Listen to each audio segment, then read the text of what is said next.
everyone. Thank you for being here, and thank you all for being here, the people on stage and off stage. I'm going to target Tanya Bami first because, she's the root cause for all the trouble that Netflix causes. So, In a good way. yeah, in a good way. You must say that. Yeah, but Tanya, tell me, how, with regard to series, you want the series to be rooted in some kind of cultural authenticity, but at the same time, you want to push forward, to take the narrative forward. What is it that you look for in order to achieve this balance? Good afternoon, everybody. Thank you so much for being here. And that's a great question.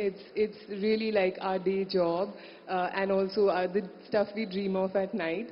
But I would say a simple answer would be great stories, great ideas, lots of culturally rooted authenticity. But at best, I would say that, I don't think there's a trend that we chase. We're looking for those unique stories and ideas that can actually set the trend. I think the diversity that is possible and plausible for creators and platforms and audiences today is actually foremost for us. Whenever we're commissioning, we actually find ourselves in the audience's seat, putting on the audience's thinking hat and saying, okay, there's a lot of, comedy now. What would be the evolution? What would be the next thing that we should really try? And just recently, we've been having these very rich discussions as a team. We do feel that romance is underserved. And so we've started cooking up some stories. There's one launching next week in Royals. We have, something we're making with Imtiaz, O Saathi Re. There's the Aap Jaisa Koi, the film I'm really looking forward to with Maddie again. So I think that's a romance, that's a genre that we are building. But I think most of all, for our stories to be successful, I think the more locally rooted they are, the more universally appealing they are. And I think that would be the fundamental conversation and the fundamental insight behind our thinking. And you find that the series that you've been putting out, they have a sizable viewership outside of the country as well? Actually, yes. I think that's what Netflix actually brings. Every one of our titles actually trended in the global non-English list. There was a title every week last year, and the trend continues into this year. So there is an audience there's a diaspora audience, there's other audiences who are curious, but at the heart of it is a cultural authenticity. I think it is a reflection of our stories, whether it's from now, in a Mamla Legal Hair, which is quirky and comes out of a small district court in Delhi, or whether it is the historical epic about power and, identity in Hira Mandi. I think it's about how we bring our lives, our times, and our stories as India and make the world curious about them. Right. Ruchika, you're the other part, right? You handle movies.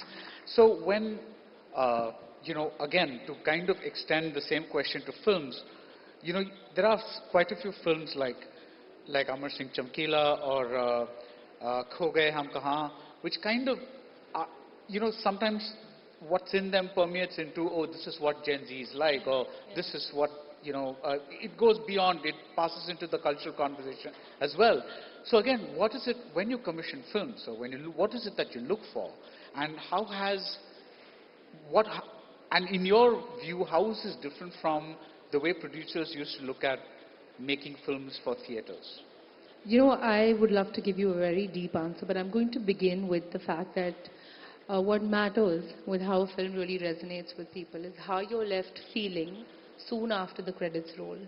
It's that one currency where you pay money and you're left with a memory. There is nothing tangible you take home, which is why we're all really in the business of creating fantastic memories. I think at Netflix we're very aware that you can't break new grounds by not backing bold stories. And when we hear a story like Amar Singh Chamkila or Control or Do Patti or Haseen Dilruba, to us that really talks about the many Indias that we're a part of. And there isn't one secret sauce that really brings them all together to say, hey, this is now culturally relevant. But I don't think it's incidental. It's very intentional. We're very aware of the audience that we're talking to. We're also hoping that it becomes part of conversation, something that we call the Netflix effect. So when we make Ho Gaye Hum Kaha, while everyone says it's about Gen Z, sure it is. It talks about social media and the perils of it today. But it also talks about something deeper, which is identity. And what does identity mean in a world, in an ever-changing world that we're living in today? Amar Singh Chamkila, at the heart of it, is a musical biopic. I don't think in the last 2 decades we've seen a biopic of a musician. And this, at the top of it, should have just appealed to music lovers. But it transcended that. It actually spoke about the timelessness of an artist. It talks about the relevance that an artist or an individual seeks in society. So I truly think that the one thing that puts all of this together when it comes to us, we want to get our socks knocked off. We want creators to come to us and blow our minds. We really want to empower and tell the best stories. But at the heart of it, we want it to be very rooted and very authentic, because no 2 days look the same, and what was yesterday's breakout idea is today's norm. So when someone says, you're going to love this, I've got the next adolescence, I'm like, don't make the next adolescence. Bring us the next fresh Control, or bring us the next fresh, IC814. So I think it's just that. We're very true to the stories we tell, and we are very, very close to our creators. Right.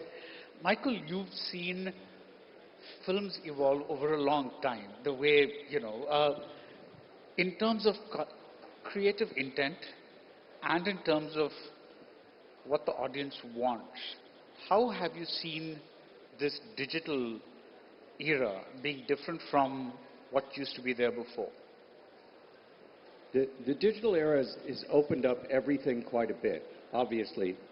Things that you make can be seen around the world immediately, and they're discussed in a different way with social media, and they reach an audience a very different way than they used to. And so for what I've seen a tremendous expansion of everything. And this is interesting. People forget that 30 years ago, which is not as long as it seems, you couldn't just see any movie you wanted to. You had to wait until it made it to a theater, and if you wanted to see a movie that wasn't made in your country, you'd have to wait until it made it to the kind of theater that showed that sort of movie. And in the United States, for movies that we called international, which was anything that wasn't made in Hollywood, you'd have to go to special theaters.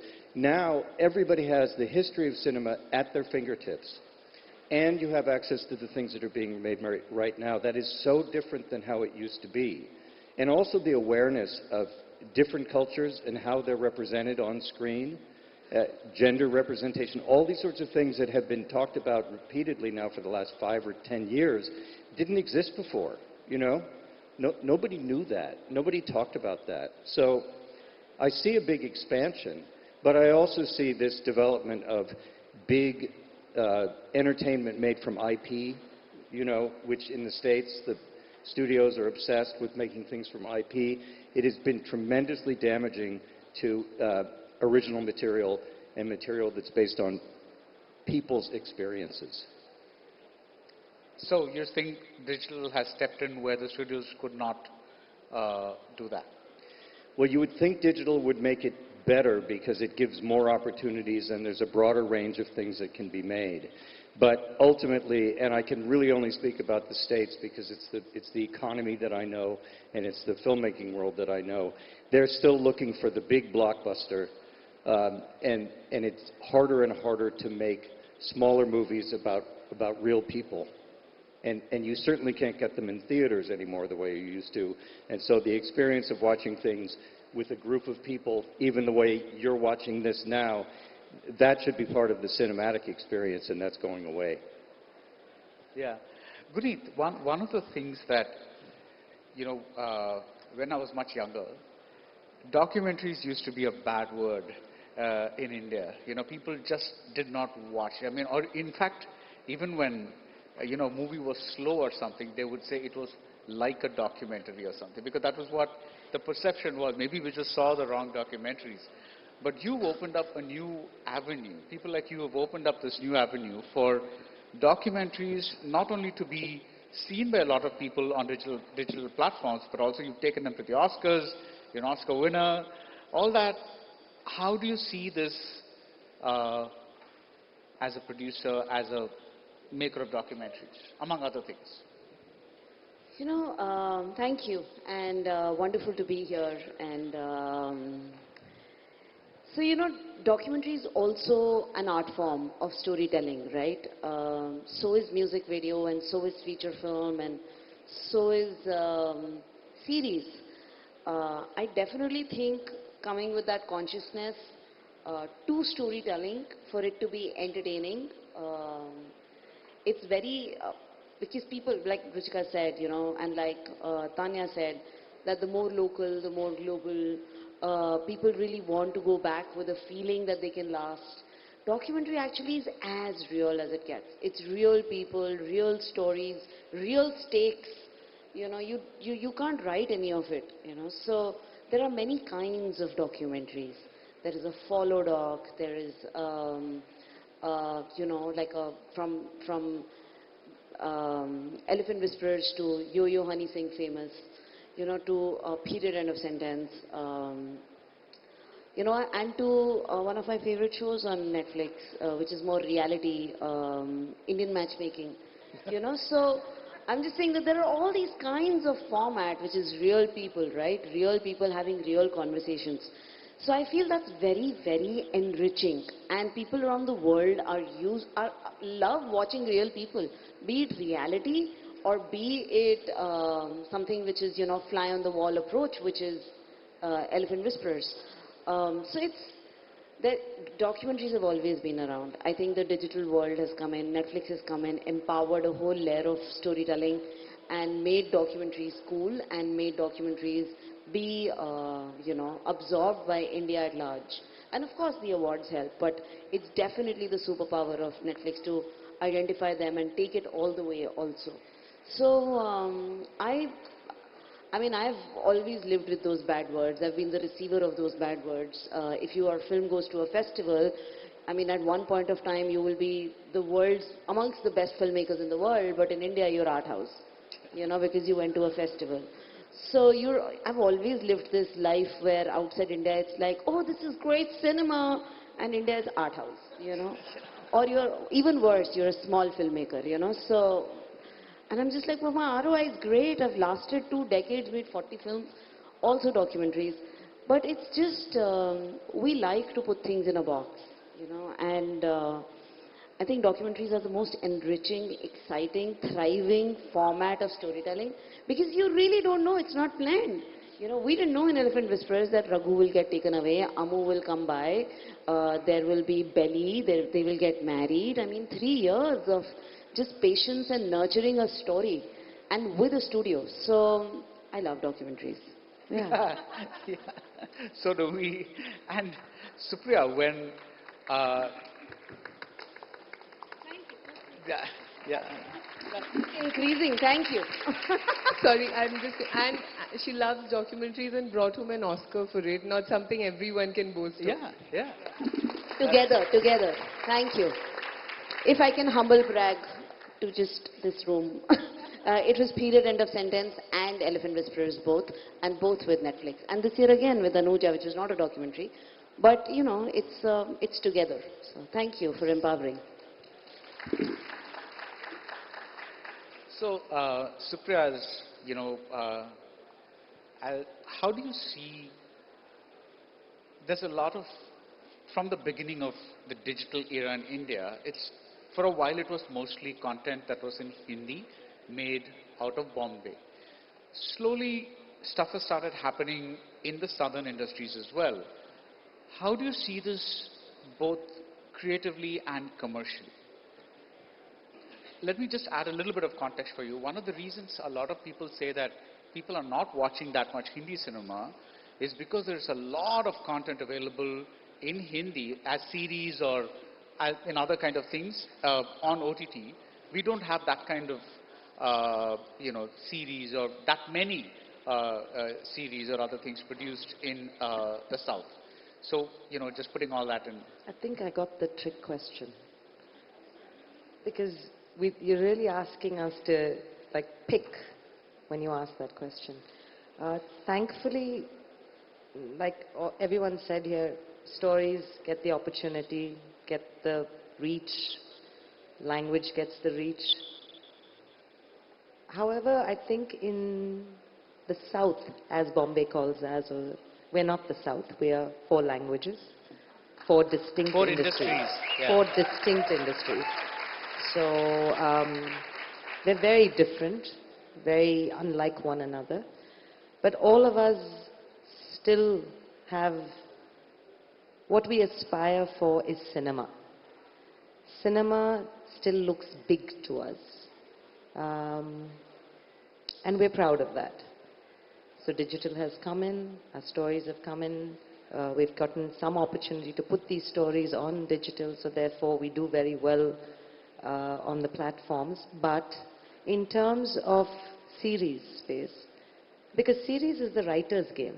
It's completely long format writing. If we all think that I can write a good film and then I can go on and write a series, it doesn't work like that.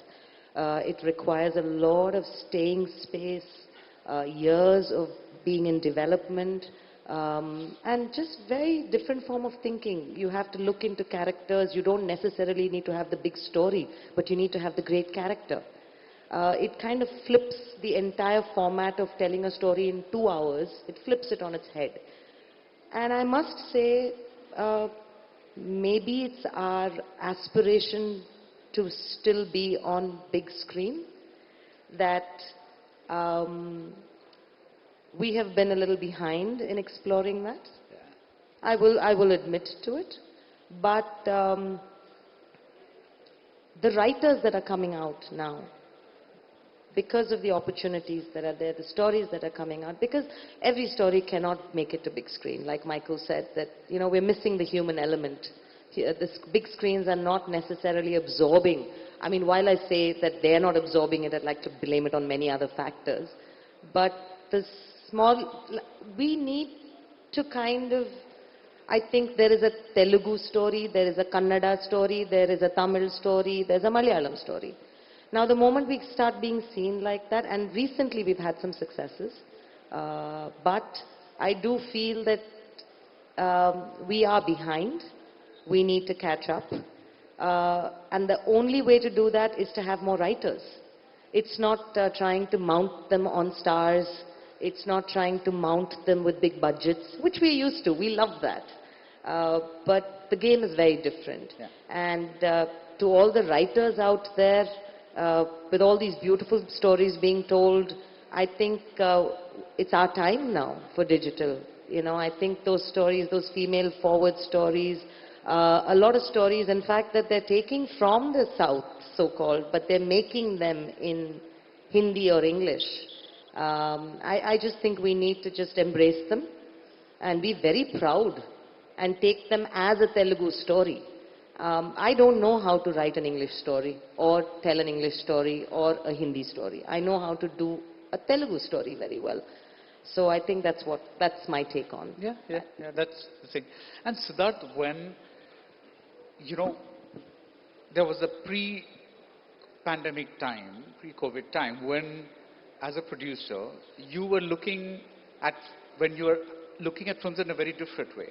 Now OTT has factored into your decision in a big way. Can you tell us what makes you say, this is a film I want to produce in this new landscape, as opposed to what made you say yes a few years ago? So, there's some things about storytelling that don't change, but there's some things that definitely have changed post-COVID. When you look at it from an audience standpoint, the one big change that's happened is that they are now used to a certain level of convenience when it comes to being able to access content, right? Whether we like it or not, earlier there used to be, you're making a commitment to watch something. You're buying a movie ticket in advance, you're planning your day, you're watching the film, you've got to sit through the whole film, unless it's so terrible that you can't. Or you're renting a DVD, and you've made that commitment to rent a DVD. Or you've decided to get together with a buddy. So now, because it's so freely available, there is a certain lack of commitment, and therefore the content needs to be that much more impactful and effective for it to be able to draw people's attention. Also, attention spans have shortened. You've got micro dramas out there today with one minute episodes. which people are enjoying, right? So we have to accept that the audience has changed. So when it comes to sitting and deciding what to make for a theatrical experience, say, right? One is that obviously you have to viscerally react to that content and be wanting to spend a couple of years, developing it and making it. But two, you need to then immediately put your thinking cap on and say, okay, but is this something that people are going to make a commitment to watching?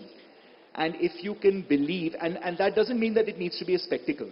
I actually am not of the belief that theatrical has become only spectacle movies. I do think that there's a place for drama, there's a place for romance, there's a place for, but it needs to be compelling enough for someone to want to commit to watching it on that opening weekend or latest the one weekend after that, because they very well know that 8 weeks after it will be available on a platform. So that's definitely, and it's hard to define that, but I think you know it when you see it, or I hope you know it when you see it, because it's just something that draws out and sort of screams out to you that no, this is something that people will be willing to do that for. When it comes to series, obviously, like, we were just saying, it is definitely a different art form altogether, and we're still learning it. I remember when we got the showrunner of Narcos down a few years ago to give a workshop to a group of writers. He actually said that, there's so much talent in this room, but you guys are skipping multiple generations of storytelling which we've developed over 50 years. We've gone from broadcast television to, and so we've gone from like what we call terrestrial to cable to HBO to now premium storytelling on you guys are doing it in 3 years, right? And that means that you don't have the tools to do it the way that we had the time to develop it. So I think we're still finding our feet there. But I will give a lot of credit to the writers who have tried to up their game in supersonic speed time, right? And you've got so much great content out there, despite the fact that they might not have trained in being able to write content like that. So I think we'll get there. I think we've already made some wonderful shows, despite not having had that experience. And, I think the best is yet to come. Right, but when you look at films in general, obviously, if you look at the hits, whether it's the big ones or the mid-range ones, there has been a range of, it's not just like the superpower or the big hero kind of thing. But I know you, like you just said, it's difficult to, you know it when you see it, it's hard to define. But can you try to define what is it that makes somebody say, I want to step out and, because I really am very curious about this question, because a lot of people today are after that answer. So I think when it becomes part of the zeitgeist of the moment, and I'm not going to talk about Chhaava and Animal and, films like Jawan and Pathaan, films that have obviously got that in them inherently. But I will say a film like 12th Fail, for example, right? A film like 12th Fail became something that just the sheer word of mouth around it was tremendous. Or a film like Munjia, right? I give a lot of credit to the makers of Munjia for having the courage of their conviction to put that kind of budget behind the creature and not the stars, right? And to say, no, we are going to go on the front foot and we're going to promote it and people will come. So it's got to capture the zeitgeist of the moment. So the way that an Adolescence has done on Netflix recently, where it just became impossible for you not to hear someone talking about having to watch that show. 12 Fail was another film like that, which it was just impossible for you not to watch it because everyone was talking about it. So it's really what we call the water cooler conversation sort of films that will have that impact. Yeah. So, sorry, I just want to actually add to what Sid said, because he's also led a fairly massive studio before he became a producer. And, with the advent of digital, and I don't just talk for Netflix, but streaming overall, the same format of films that's actually native to theaters. It belongs to theaters. It's, for the last 100 years, been a community experience. Once it migrates to streaming, it's now a very personal experience. I'm ready to be super immersed. I'm ready to be in on this ride with you. The minute it's a theatrical, I am waiting for that suspension of disbelief. I'm waiting to be moved. So the lines are fairly blurred in how we approach an idea, but in how the audience takes it in. I think the artistic expression for how creators can come to it has just changed the game. It's the most democratic time of entertainment. You could be a creator sitting out of nowhere. We've decentralized content now more than ever, which is why it's a great time to be a part of stories. So, Tanya, and as series and you for movies, when people come to you at Netflix for a show or for a movie, how do you empower them in the sense that, I've heard people saying things like, now we have to have a bomb in every sixth page. By that it means, they mean something explosive happening, either dramatically or actually a bomb going off, simply because the idea is to keep people hooked, so that they don't, say, okay, pause or go move to something else. So when a creator brings to you something like, not you, but generally, like brings something like Adolescence, which is a slow burn, like how do you empower creators and say, like, does Netflix have their own inputs?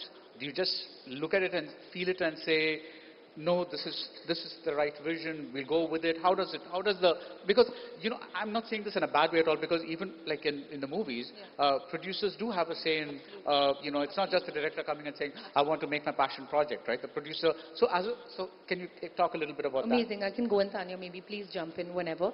I think I'm going to just say we are totally championing innovation, but it's got to have the right intention. So today when someone comes to us with an absolute clutter breaker or a really disruptive idea that doesn't seem comfortable enough, we're actually uncomfortably excited.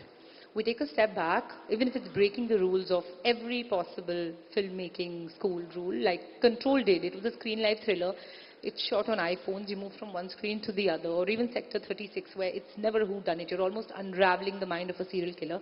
I think we take a step back and really put our audience at the heart of it. So at no point are we like, oh, that's not going to work. Because in a theatrical, because it's a community experience, you've also got to open many doors saying, this may be an action film, but who's the girl? Where's that great song? Where are we shooting this? On streaming, that's actually never where we go. We're always like, that's a really compelling story. This is going to talk to, hopefully, this audience, and let's be really true to this audience. So I think the tools to empower the creator really come from be most authentic in what you're telling for this audience. The minute, pardon my French, you kind of bastardize what you're trying to tell, it belongs to no one. So it feels like a little bit of everything, but a little bit of nothing for no one. So I think innovation with intention is something that we're chasing when it comes to new breakout ideas. And the feeling that films always leave you with, I think, I always say this to the team, is this an idea that's making you uncomfortably excited? So the word risk actually makes no sense to us. Everything's a risk. This is probably the only industry where you'll be like, I'm going to spend 100 crores and I will make 300 crores. That's never happening. You can spend 10 rupees and make 100 crores. You can spend 200 crores and make 10 crores. So you have no idea what the business is like. You've really got to put your money where your mouth is when it comes to stories. I have a secret to share. How we really make successful stories. And unfortunately, it is in the algorithms. Hate to break hearts. Great storytelling is actually the only playbook that we have. So contrary to every belief that there's, either an algorithm or a formula or a prescription that's going to dole out the next hit, we look to you as creators and as writers, and I really, really want to double down on what Supriya said, that it is really the stories that are burning inside of us that we want to tell. It is really the stories that are waiting to be told from India. It is really the fresh voices that are actually, we are welcoming and opening our doors to walk in and really, and I'm just literally saying it as an experience, blow everybody's mind.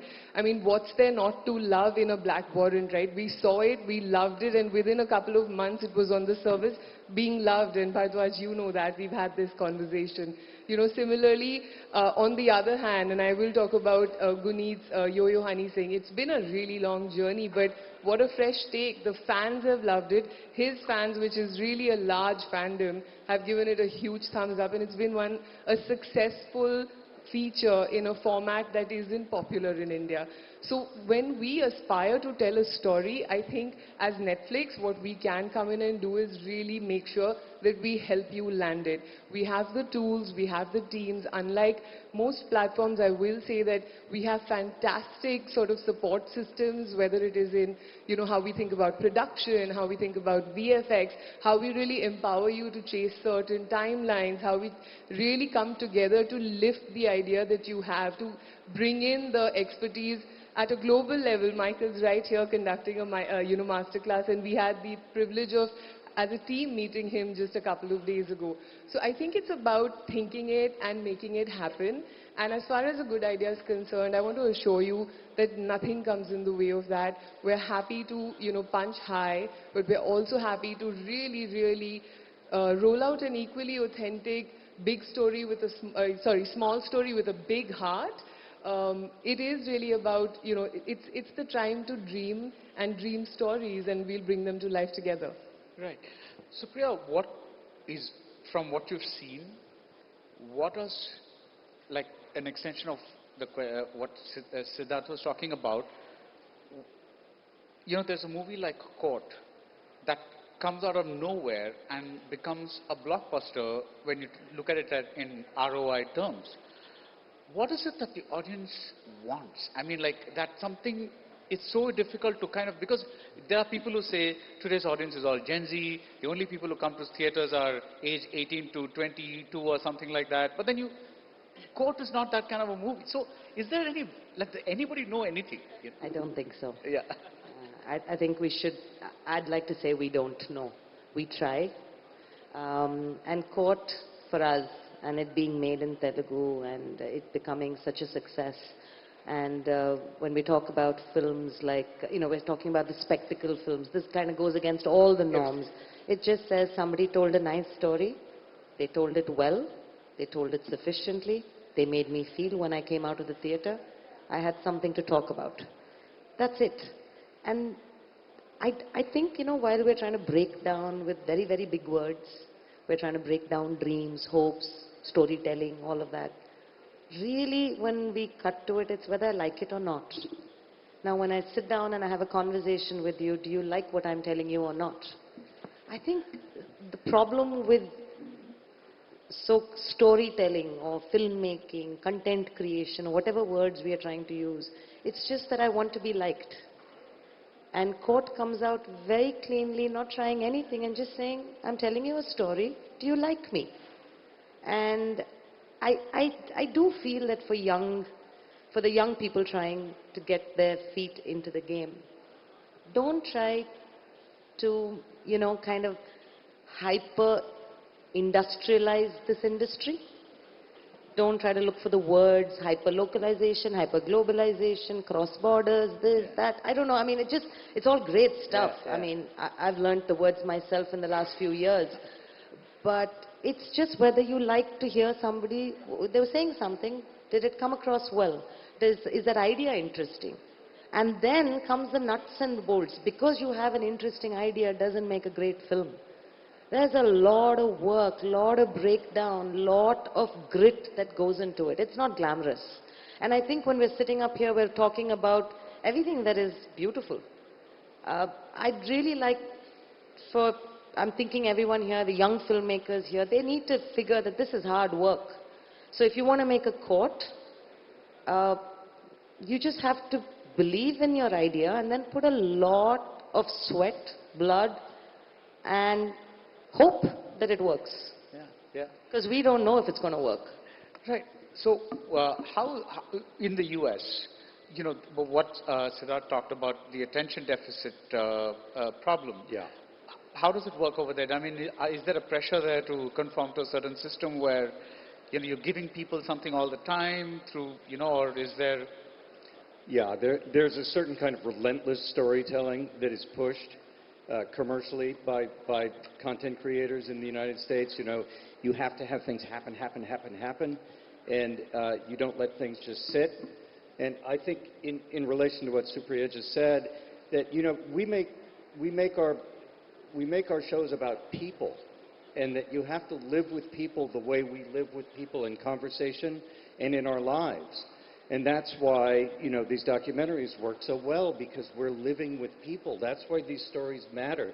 And it's funny when people want to just push to tell a story quickly because they think the audience doesn't have the attention span. I can't imagine that people's attention spans have really changed. I just think people are capable now of looking at something for 2 minutes and being satisfied that they got their 2 minutes worth. But that doesn't have anything to do with how we watch long-form movies or series, which really are really long-form. But even, the kind of stories that people tell, what I love listening to what everybody here is saying is that it really is just about the characters. Yeah. That's all we do is we connect to them. And if you're telling stories about things, about people that we haven't met before on screen, then it's even better. So you can't predict it. you can't say, well, this is the zeitgeist, this is what people want to see. No, they just want to be with people that they like to spend time with on screen. Is that the same for you, Guneet? You look for subjects that you know people want to spend time with? That's as simple as that? No. I actually I think it's a very personal medium. And between the studio and the writer, there is a producer, which Supriya was also mentioning, that it is hard work and that nurturing is led by producers, I feel. I think I've always gone with something that's moved me. And if it's moved me, it'll move the world. So it's so intuitive and it's so difficult to, explain. It's truly like, reading a lunchbox. You just feel really nice after reading it. It flew from its page. So there's no logic to it. In fact, when we made Lunchbox, there was a lot of conversation, is this documentary? Because there was this Dabbawalas portion, which was, which you were following the Dabbawalas.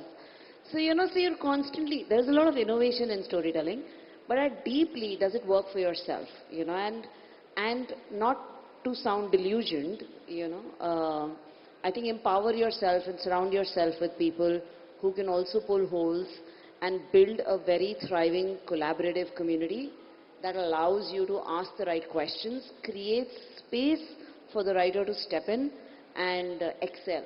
The ideas, the solutions will come from the genius brains of writers. But as producers, it's our job to create that window, is to constantly nurture, is to constantly ask those questions and make it the best version. It takes a while. It's not easy. It's like literally, and that is when, you feel like, how did this get made? Maybe it was like the first round that got made. And then, we are doing 17 drafts of a film.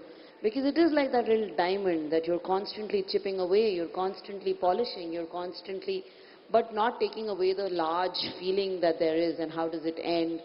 And then, of course, the music, the picture, the whole world comes together, HODs come on board, and, the universe gets made, and you're... But step one is if this touched you. If this moved you, it'll move the audience. And I have another lens, which I look at. When I look at something, I'm just like, who's done this in the best way in the world? And what is it that worked? And how and what can we do? How can we innovate? So we ask these questions. So what's worked there and how will it work here? And those answers come up. But surrounding yourself with a tribe that thinks and building that creative narrative is very important. We expose our scripts widely, we expose our edits widely, so that we are never delusioned about, where we are, and if this is connecting, we're constantly finding solutions, and there's no one right way of doing this. So yeah, but if it values like the time that audiences give us, and that is the most important. They give you 45 minutes into 6 episodes, or if they give you 2 hours, so then that means a lot of conversation and a lot of polishing. Yeah. And that's heavy, hard work producing. Yeah. So we have to wrap this up, Siddharth. So I'm going to leave you with this question. You have to answer this question. It's an HR question. Where do you see yourself in the next 5 years? Are you giving me a job, Becky? I want you to... Where is entertainment going to be in 5 years? In the next 5 years? Yeah. Wow. We just said nobody knows anything and you're asking me about 5 years from now. So yeah. Well, I'm quite optimistic about Indian content reaching out to the world in a really, really big way. And I think it's something that we can feel that we're on the cusp of. We now have the platforms to be able to do it with. I mean, you've got platforms like Netflix that give you the ability to... I mean, there used to be the whole thing about content is king, but distribution is God. You've got as much distribution as you want today, right? There was a time when Guneet and, and I and our teams would have to figure out ways in which to reach out to new markets and hustle in various festivals around the place and, figure out how do you get into South America and how do you get into Africa. And Today you're there at the click of a button in 195 countries. So honestly, I think it's on us now. It's completely on us to be able to put content out there. But the most important thing is just be true to the stories that you want to tell. Don't try to, like Supriya said, talk about crossing over before you figured out the best way to tell the story that you want to tell. And by default, because you're telling the story in the most compelling way that you believe it should be told, it will resonate with people around the world. Right. And thanks everyone, especially for one thing, because it was refreshing to hear all of you in some way or form use the word content. Because I've met a lot of purists who say they hate that word. They don't want to use the word content because this is art and this is cinema. And it was strangely refreshing to see that word being used a lot today, however we watch it, whether we want to say art or content or whatever it is. I hope we are all in a better place in a few years from now. Thank you everyone. Thank you for watching. Thank you everyone.